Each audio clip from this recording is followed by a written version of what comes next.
Hello, I'm Elena and I teach English. And I am Maria Francesca. I teach maths and physics. Here in Italy, not all CLIL students are fluent in the CLIL language of instruction, which is usually English. In this video, Elena and I would like to show you how we can also use students R1 to develop translanguaging tasks to help students who are weak in CLIL language to also understand complex concepts.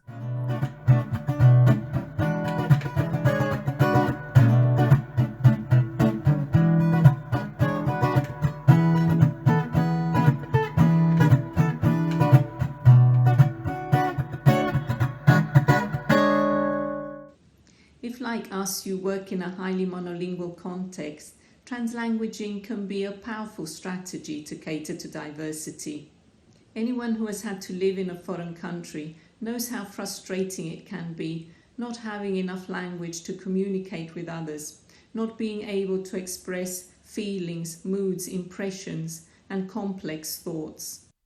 But not having enough complex for a language does not mean we lack the ability to think. So when students have to learn complex content through a foreign language, to avoid the sense of frustration in those students who have weak language skills, and to make sure that the CLIL language does not block them from understanding the complex content, teachers can also provide input in the students' L1. So let me show you how we did this in the ADiBE project called School Learning Spaces.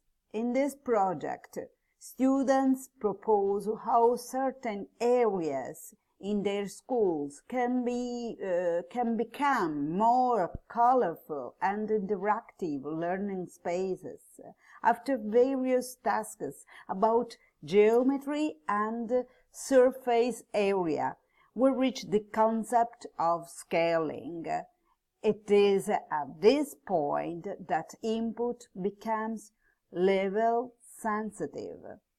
For Level 3 students, those who manage the CLIL language, that is English, very well, the task is to compare two texts that explain the notion of scaling. Both are written in English, but in two different registers. One uses formal academic English, while the other uses informal colloquial English. Paragraphs containing equivalent information are color-coded the same color.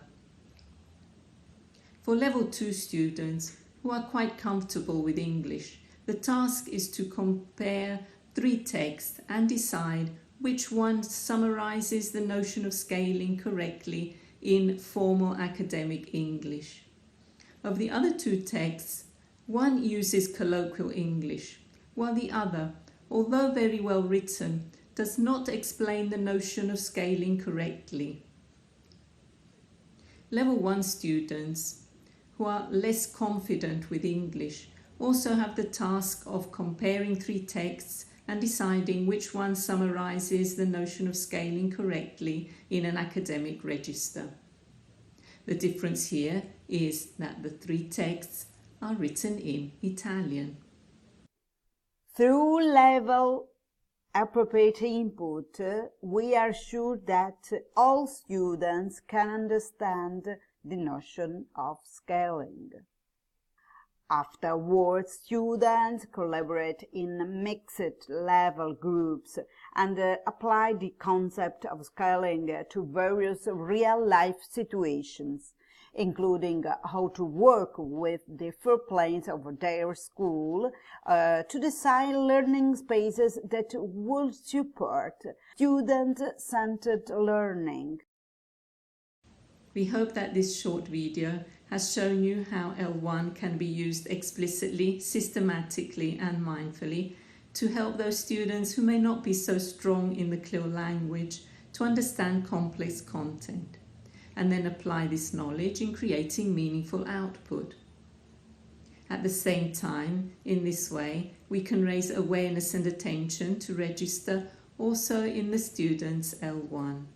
If you are working in a multilingual context with students from various countries speaking a variety of languages, you might want to take a look at the videos of scaffolding and multimodality to see how CLIL tasks can be designed so they cater to diversity, by encouraging students to allow all students to process and show their understandings in ways that give each student voice.